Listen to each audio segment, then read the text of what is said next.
Hello and welcome to another English podcast with Paul. Hopefully you're sitting comfortably, turn up that dial, snuggle down into your most comfortable chair or sofa, or if you're in the car or on the tube, then, just zone in and listen to my voice. Obviously you need to pay attention to your stop. You don't want to get off too late. Okay, so today we're talking about ice cream. We're talking about ice cream. All right, if I can share with you my screen, for those that are just listening, then you won't be able to see the screen, but you can hear me speaking naturally, natively, British English, and obviously unscripted. So you get all the mistakes, all the extra sounds. I really don't like to edit. Not because I'm lazy, I have done some editing in the past, but because I really feel that if you don't edit, you're giving your authentic, real, truthful self of who you are. And the energy that you put across, when it goes quiet for real, and it's not edited or changed. Okay, so the real excitement, the real energy, the real video, unedited, unscripted, just for you. Just for you. Okay. Right, where are we? We're looking at ice cream. Now, in the UK, we have a little joke. We have a pun on the word ice cream. So we might say, I scream. Ah! You get it? I, meaning me, scream. Ah!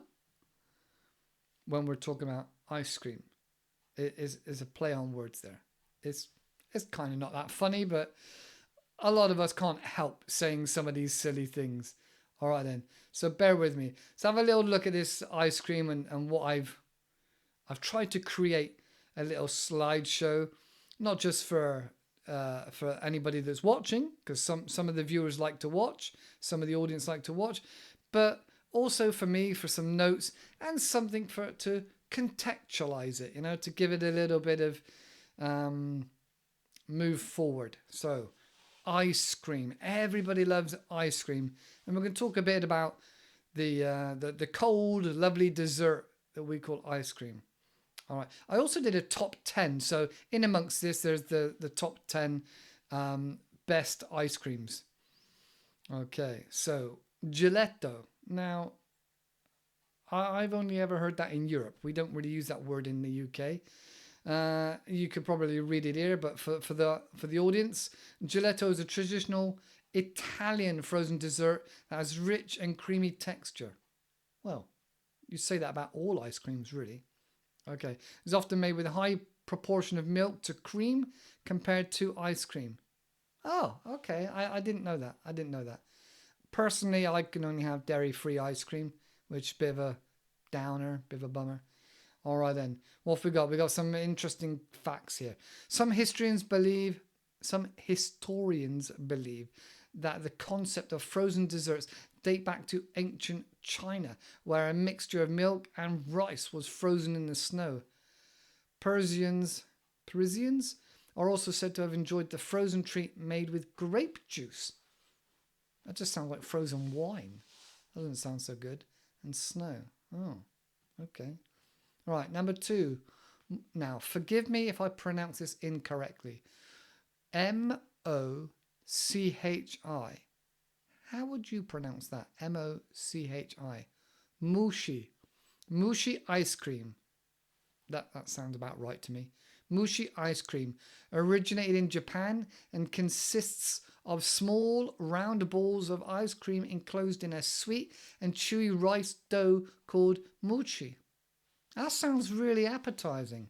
That's making me hungry. The image of it looks really nice as well. Very, very much like a connoisseur, a professionally made. Like a chef has crafted it, a la carte, I might say, which is a French term, a la carte.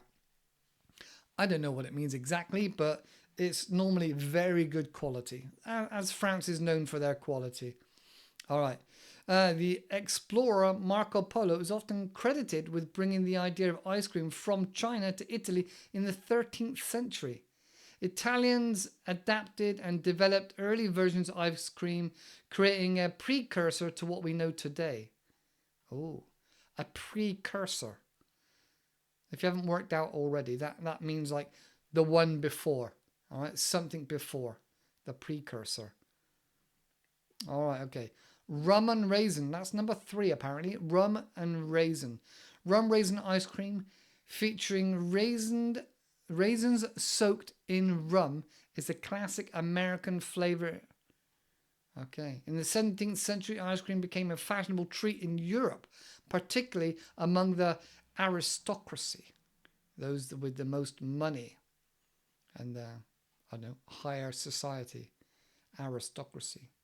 All right, number 4, we got matcha. Matcha.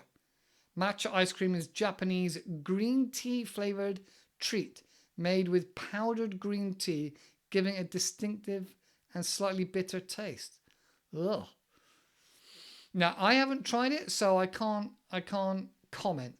But in the picture, it kind of looks like an animal with like 2 ears of these biscuits either side, 2 raisins for eyes, and then like a chocolate Malteser or round chocolate thing as a nose. So it's kind of sweet, looking like a creature. But no, I don't like the idea of a bitter aftertaste. That doesn't sit very well. Ice cream arrived in Americas during the colonial period, and it gained popularity in the 18th century. First known mention of ice cream in the American colonies was in a letter written in 1744. Ooh, fun fact there for the pub quiz. So in the UK, a pub quiz is, well, you know, the weather in the UK is pretty terrible. So to get people out of their houses and into the pub, drinking beer and spending money, we often have entertainment, such as a quiz. And at the end of the quiz, there would be a prize. Maybe you'd win some meat for your Sunday roast, or maybe you'd win some vouchers, or you'd win something else. So get people out of their house on a cold winter's night would be a pub quiz. Often it would be in the middle of the week, because Friday, Saturday, Sunday would probably be busy anyway. People would come out anyway the weekend. So the quiz was kind of a way of getting people to come out and spend money in the local pub, probably on a Thursday night. And again, it brought people together. It was quite interesting, quite fun. And pub quiz questions are often general knowledge questions. There we go. Right. 1744. Right. Number 5. Now, again, forgive me if I pronounce this wrong or terribly butcher the way this is pronounced. Stracciatella. Okay, is an Italian flavor featuring vanilla ice cream with fine, crispy chocolate shavings mixed throughout. Okay, just looks like chocolate chip vanilla to me. The 19th century saw significant improvements in ice cream making with invention of hand-cranked ice cream churns and development of commercial refrigeration. Okay, so things are moving along a bit now. All right. Yeah, it just looks like plain ice cream with bits of chocolate in it. Number 6, churro. Now, again, I might say that wrong. Churro. Inspired by the popular Mexican fried dough pastry, churro ice cream combines the flavors of cinnamon, sugar, and fried dough. Now, in the image here, I just see churros. And I've tried churros. They're very, very sweet, very nice. To me, they're kind of like a British donut, but instead of a ring, they're just long. Again, covered in sugar or something else nice. Churros. I've seen them a lot in Spain, actually. Okay, the 19th century and early 20th century witnessed the industrialization of ice cream production, making it more widely accessible. Okay. Number 7, tiramisu. I hope that's the way they pronounce it. That's how we pronounce it in the UK. Ice cream is a variation of the classic Italian tiramisu dessert, featuring coffee-soaked lady fingers and mascarpone cheese. I probably butchered that as well. Mascarpone cheese. Now, I'm sure I've tried tiramisu, but I really can't remember what the flavour is. Now, coffee-soaked ladyfingers. Now, I would imagine that being sponge. We have a dessert in the UK called a trifle. And at the bottom of the trifle in the jelly is often sherry-soaked fingers. So they're like 3 inches long, and they're what did I say they are? Basically, they're a sponge. Like I don't know whether it's been baked and they got nice round edges, but sponge. Okay, so yeah, I don't remember what tiramisu tasted like. That's number 7 in our list. Number 7. Mid-20th century saw the introduction of soft serve ice cream with the proliferation, that's a good word, proliferation of various flavors, plus innovations like ice cream cone and popsicle further expanded the market. So a popsicle is more of an Americanism, more that you see in America. But the ice cream cone, I don't know what it's made out of. Again, it's kind of like a soft biscuit or sponge. Yeah, it's just, I don't know what it's made out of. It's difficult to describe. It breaks easily, but well enough to hold. Stable enough in that cone shape to fill it with ice cream and to hold, but very edible and easy to nibble and break down. I don't know how else to explain that. Okay, proliferation kind of means like it's everywhere, widespread. Something was prolifically spread through the school, like a cold or the flu. Prolific means it got out a lot, everywhere. Okay. It does look nice, the tiramisu. And for those of you that can't see it, the tiramisu is like it looks like chocolate on top with white ice cream in the middle, and then probably some spongy bits at the bottom. That's all I can describe it as. And often we have it as a dessert in a glass. Right. Number 8, mint chocolate choc chip. Now that's a classic. Everybody sees that everywhere. Goes down really well, especially with older generation. Mint choc chip is a classic American flavour and British flavour, consisting of mint flavoured ice cream with chocolate chip or chunks. Yeah, I go with that. Very often it's green. Looks very nice. Globalization. Ice cream has become a global phenomenon. Global phenomenon. Now I've messed around and pretending I can't say it. I can't actually say it. Phenomenon. A global phenomenon. Phenomenon. A lot of English people can't say this word at all. All right, with each culture putting its unique twist of flavors and preparations. Phenomenon. Okay, so in the UK, what's been classic tradition for us would be what we call a 99. Now, that's not the price of it. I think they called it a 99 for other reasons. I could look into that another day. But basically, it's a cone with soft, whirly ice cream. We still have ice cream vans. All right, it's the ice cream van. And that is like, it's almost like a shop on this van. So the man would get out of his seat after, driving it. He'd stop outside your house maybe.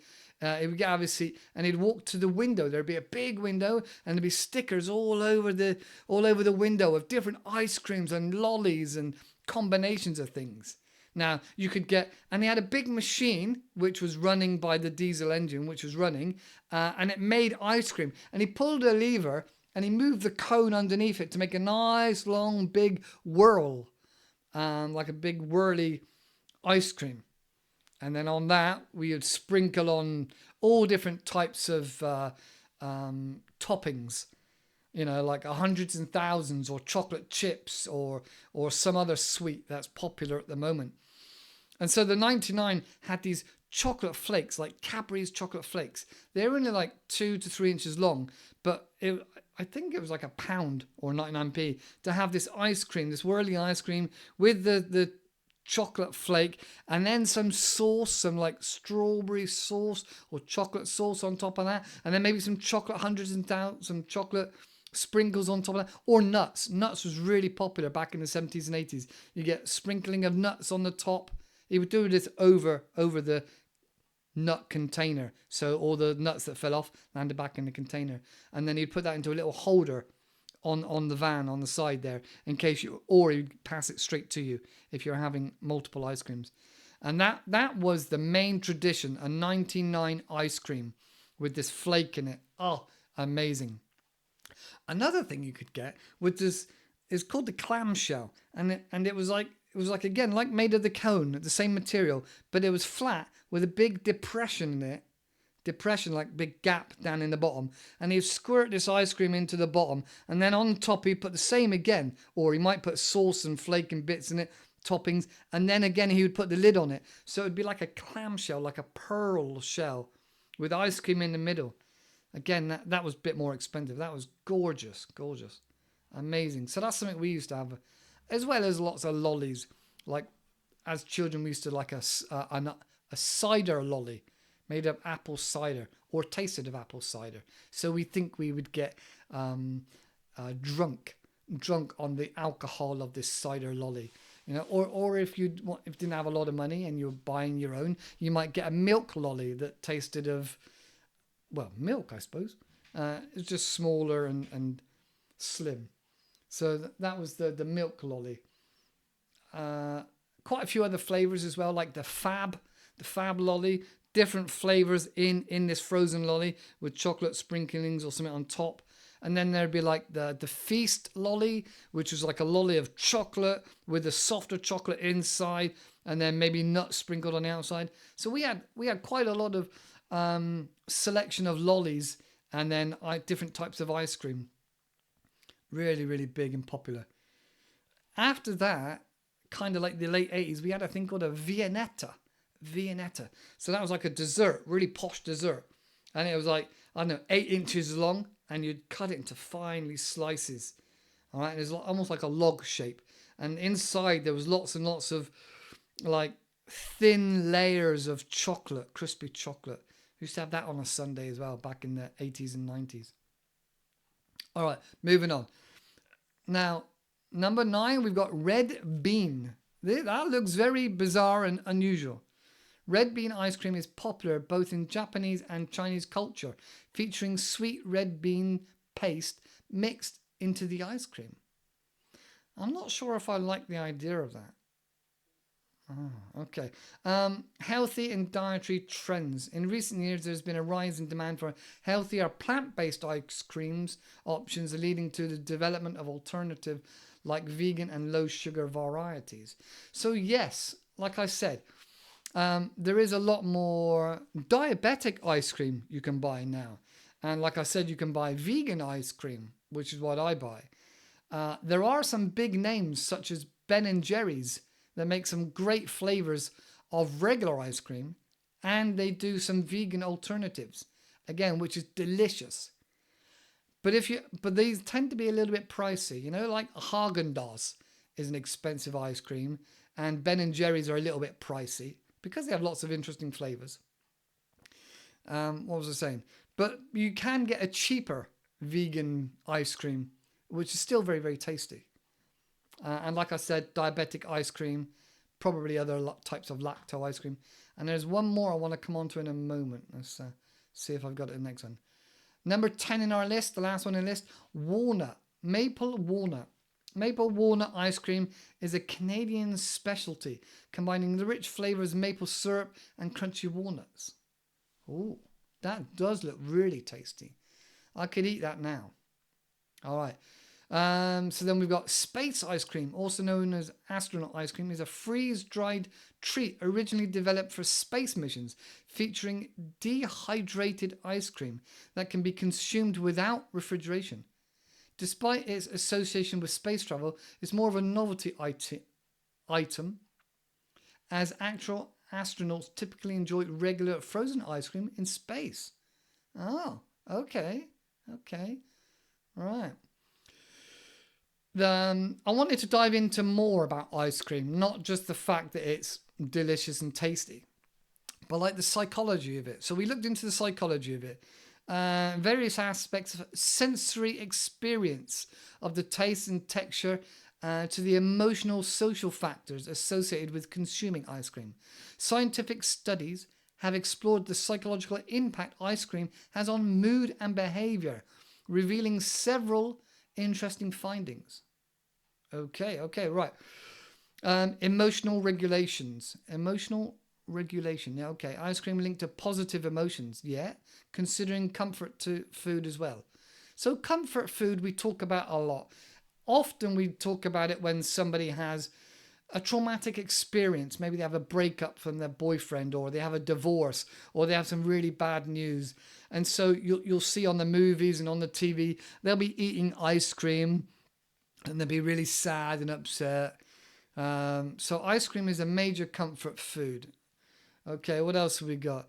The psychological concept of hedonic eating explains individuals may turn to ice cream for emotional regulation, seeking the pleasure experience. Oh, well, that kind of explains it in the previous bit I mentioned. Social and cultural. Now, when I was in Asia, I saw quite a few guys on their motorcycle with a little bit of an ice cream freezer connected to it, and after school. So I think in Asia it's really big, specifically because it's very, very hot there. And I don't know whether they use rice milk or what they use, but it's very, very, very popular. I had some coconut ice cream, again, which is lactose free or vegan, whatever you want to call it. Very, very tasty. And I think the Asians specifically like a lot of sugar. Now, I don't know whether it's because they're less educated of the bad effects of sugar, or whether it's just because it's aimed at the younger generation and they want the generation to be kind of addicted to ice cream or addicted to their product. So in Asia, we saw it quite a lot. And I think it was reasonably priced as well because it's fairly basic.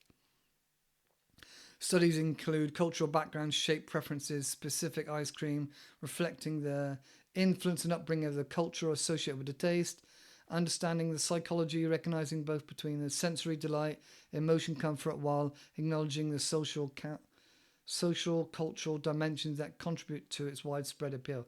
Well, that's kind of just wrapped it all up together in the same thing again and again, really. Do I have anything else? Right, neuroscience. Here we go. We got a quote. Not a quote, sorry, a study by Cringebatch. Right, I apologize for not saying his name very well. Or her name. Kringelbach.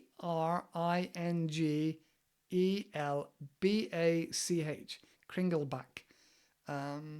In 2003, suggested the brain's reward centers are activated by consumption of pleasure foods, potentially forming positive emotions and memories associated with it. So I'm guessing what they're talking about there is often we would first try this experience of something really, really different, such as cold ice cream. There's no other food like it, is there? There's no other food that's really, really cold and sweet. There's not that I'm aware of. Let me know if you know some other dessert that's cold like this. So different to the body that we consume, that is often consumed with our family member. Maybe a mother or a father or a sibling would take us to get an ice cream. And so that really sticks in the brain. That's a really strong connection with that. And then likewise with nostalgia and comfort. You know, you remember some good memories of having ice cream with your family. And there's another research about comfort foods, including ice cream. Trossi and Gabriel, 2011. Again, and also during times of stress, we might revert to times of wanting to have ice cream and things like that. Again, it just goes over that again about cultural and about emotional foods and things like that. There's not a ton of stuff on specifically ice cream, and I don't know why this is. It is interesting to note just on that fact that there's no other major studies done just on ice cream itself. But I'd imagine most people would have a positive memory of ice cream whether it's with their family member or from a happy occasion. So reminiscing and memories.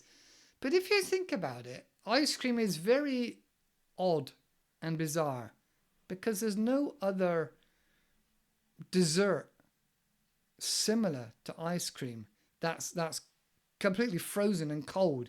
You know, everything we consume in our body is either ambient temperature, ambient meaning room temperature, or hot. It's been cooked on a stove or in the oven, right? It's one or the other. Everything is ambient or cooked. So trying something so bizarre as frozen ice cream is just very, very different to what we're used to. And like I said earlier, all the different cultures have their own variety and their own preference now. But it's definitely something you remember, ice cream, and something we like. I don't think we have it in the UK as much as we did in the 80s and 90s. I don't know whether it's because we're now more aware of sugar. You don't really think or see low sugar options. It's not really a big thing, low sugar options. The idea is that it's a treat and it makes you happy and it's sweet and it's, you know, something you get connected to. But yeah, there's not a huge amount of call for it in this day and age.